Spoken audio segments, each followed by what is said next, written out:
This exhibit is a smaller version of a very large show that I had in Toronto, and it's about 3/4 Kintsugi-based artwork. The other quarter is earlier work, which the Kintsugi work came out of. It's a very different type of work for me. So it's this type of work. It only has about 2 years of depth to it. This work is really different because my work was always geometric, which is why I have that other quarter. So whereas the work was very Mondrian-esque before, with very straight lines, all those straight angles are literally exploded. That's how I start my work now. I shatter things, I break things. I'm not finicky at all. I'm not worried about how to balance things so carefully anymore, because Kintsugi, which is what the name of the show is all about basically just being open to where life takes you, and more accepting of the problems that come our way in life. I was involved with, and I still am involved with, this auction to fundraise for women who are caught up in trafficking overseas. And one of the images used over the years was a Kintsugi bowl. Kintsugi is the art of taking damaged or broken pottery, repairing it, and instead of hiding the breakages are actually accented with gold. It's not a matter of hiding your history, if we take it to the human level.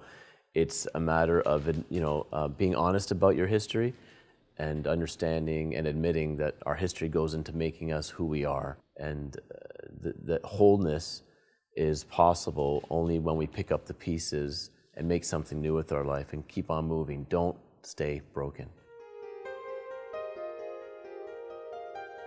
The metaphor of Kintsugi for human experience, again, picking up the pieces, moving on, accepting the breaks and the cracks and the bumps and bruises in life, I couldn't help but to see that as being filtered through the human form. So I started using the human form, in particular women's faces.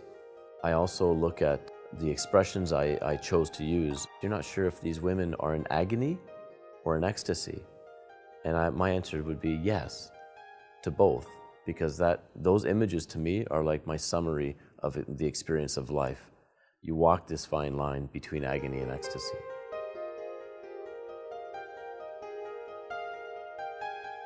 You'll have time-lapse footage of me producing work, but you'll also have footage of people shattering these panels. They break like ceramic.